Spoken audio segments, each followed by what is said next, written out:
kubo tour muna tayo. Pakita ko sa inyo kung ano yung laman kung ano yung nasa loob ng kubo, kung ano yung laman niya. Tignan natin. So, yan yung kubo. Tignan natin yung laman niya. Yan ang laman ng kubo.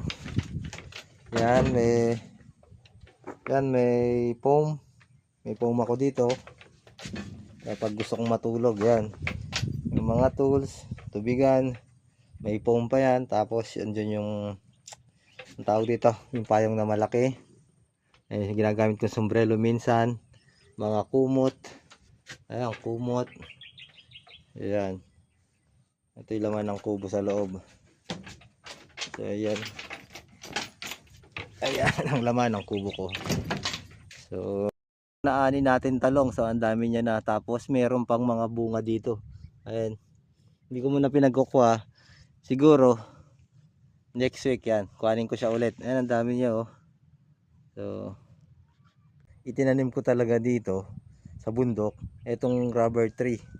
Ito rubber tree yan. Black prince yung tawag dito sa ano natin. Tinanim ko talaga siya dito sa bundok. So, kahit mawala na tayo, may itinanim tayo, ambag na lang natin to sa Mother Nature na nagtanim tayo ng puno dito kasi nga walang ganong puno dito sa lugar na to. Kung makikita nyo, ayan, puro dito sa lugar na to walang puno talaga dyan, sa part na yan walang puno dyan.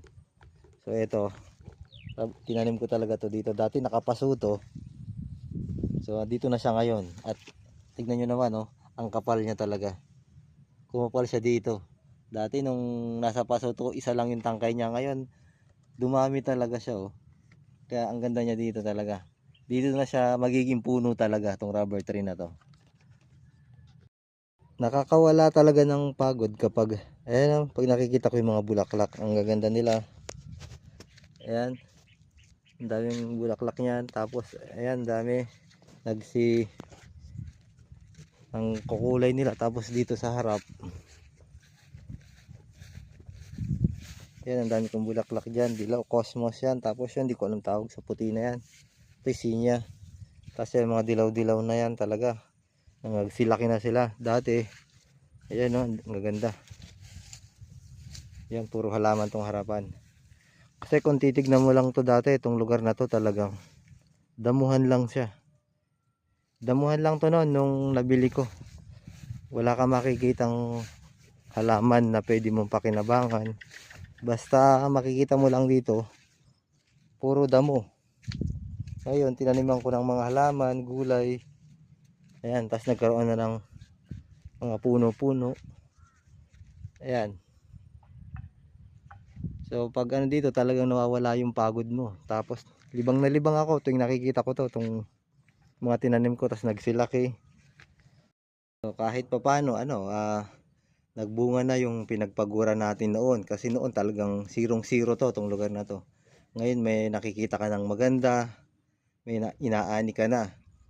Tapos, relax ka lang pag andito. So, yung mga pinagpaguran ko noon, dito napunta, tapos nare-relax ka. Ayun yung kapalit. Ayun yung kapalit naman yung mga sa pagod. Yung mga pagod ko noon na sinakripisyo ko dito para sa lugar na to. Ayan.